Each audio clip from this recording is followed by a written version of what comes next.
அனைவருக்குமே வணக்கம். சற்று முன் கிடைத்திருக்கக்கூடிய ஒரு மிக மிக முக்கியமான ஒரு தகவல் வெளியாக இருக்குது. சொல்ல பார்த்தீங்கன்னா அதிரடியாக சற்று முன் முதல்வர் ஸ்டாலினுடைய கழிவறையில் பல கோடி பணம் பார்த்தீங்கன்னா இப்போ சிக்கிய சம்பவம் தான் பெரும் அதிர்ச்சியை சொல்லிச்சிருக்கு. சில செந்தில் பாலாஜியை தொடர்ந்து திமுக சேர்ந்த அமைச்சர்களை தொடர்ந்து இப்போ அதிரடியாக கோபாலபுரத்தில் அமலாக்கத்துறை களத்தில் இறங்கி 3 நாட்களாகவே இப்போ ரைடுகள் நடந்திருக்கு. ரைடின் அடிப்படையில் தான் முதல்வர் ஸ்டாலினுடைய வீட்டில் அமலாக்கத்துறை இறங்கியிருந்த சம்பவம் பார்த்தீங்கன்னா இப்போ அதிரடியாக கழிவறையில் பல கோடி பணங்கள் பார்த்தீங்கன்னா மூட்டை மூட்டையாக பதுக்கி வைத்திருந்த நிலையில் தான் இப்போ பார்த்தீங்கன்னா அதிரடியாக இந்த பணங்கள் அனைத்துமே சிக்கிருக்கு. சில அமலாக்கத்துறை கஸ்டடியில் தான் இப்போ முதல்வர் ஸ்டாலின் அவர்கள் இருக்காரு. ஏற்கனவே முதல்வர் ஸ்டாலின் அவர்களுக்கு நிறைய நெருக்கடிகளை வந்திருக்கக்கூடிய நிலையில் இந்த டாஸ்மார்க்குடைய நிறுவனத்தில் நடந்த ஊழலின் அடிப்படையில் திமுகவுடைய ஆட்சியே புரட்டி போடக்கூடிய அளவுக்கு தான் சம்பவம் மேலே சம்பவம் நடந்திருக்கு. அடுத்தடுத்து பார்த்தீங்கன்னா மீண்டும் திமுக சார்ந்த அமைச்சர்கள்லாம் தொடர்ந்து சிக்கிட்டு இருக்காங்க. இப்போ அமைச்சர் செந்தில் பாலாஜி, எம்பி ஜெகத் ரக்ஷகன், அதே மாதிரி வேலு அவர்களுக்கும் இதில் தொடர்பு இருக்குது அப்படின்ற மாதிரியும் தகவல் வெளியே இருந்த நிலையை தான் அவர்கள் குறைந்தபட்சமே இது வரைக்குமே 50,000 கோடிக்கு மேலே மெகா ஊழல் சொடித்திருந்தாங்க இல்லையா. இந்த கோடி பணங்கள் அனைத்துமே திமுகவுடைய தலைமையகத்தை தான் பார்த்தீங்கன்னா போகணும். பார்த்தீங்கன்னா அவங்க கொடுக்குறது தான் அமைச்சர்களுக்கு ஒரு பணமாக இருந்திருக்கு.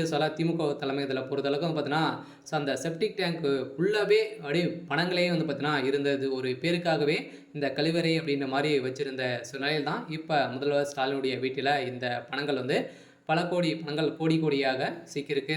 முதல்வர் ஸ்டாலின் அவர்கள் சதுரடியாக கைது செய்யப்படுறதுக்கான அனைத்து ஏற்பாடுகளுமே நடந்திருக்கு. இப்போ பார்த்தீங்கன்னா திடீர்னு ஆளுநர் ஆர்.என். ரவி அவர்கள் டெல்லிக்கு மேற்கொண்டிருக்காரு. டெல்லியில் இப்போ பேச்சுவார்த்தைகள் நடந்திருக்கு. பார்த்தீங்கன்னா கூடிய விரைவில் இந்த திமுகவுடைய ஆட்சிக்கு ஒரு கேள்விக்குறி தான். வரப்போகுது திமுகவுடைய ஆட்சி கலைத்துட்டு தேர்தல் நடத்தணும் அப்படின்ற மாதிரியும் நிறைய மக்கள் அனைவருமே போராட்டத்தில் இறங்கியிருக்காங்க.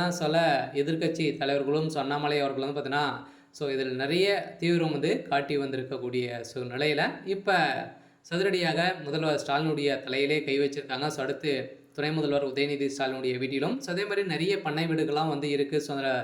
முதல்வர் ஸ்டாலினுடைய வீடு சம்மந்தப்பட்ட அலுவலர்களும் ரைடுகள் நடந்தது. இந்த ரைடின் அடிப்படையில் எக்கச்சக்கமான போலியான டாக்குமெண்ட்டுகள் நிறைய மக்கள் பணங்களை திரட்டி நிறைய பணங்களை குமித்து வைத்திருக்கக்கூடிய நிலை பார்த்தீங்கன்னா இப்போ அதிரடியாக அந்த ரூம் ரகசிய கழிவறை சிக்கியிருக்கு.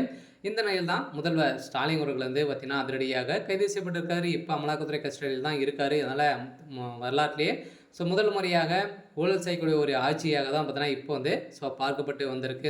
ஏற்கனவே நிறைய அமைச்சர்கள் இது வரைக்கும் 10க்கு 12 அமைச்சர்கள் பார்த்தீங்கன்னா இந்த ஊழல் வழக்கிலே சிக்கியிருக்காங்க.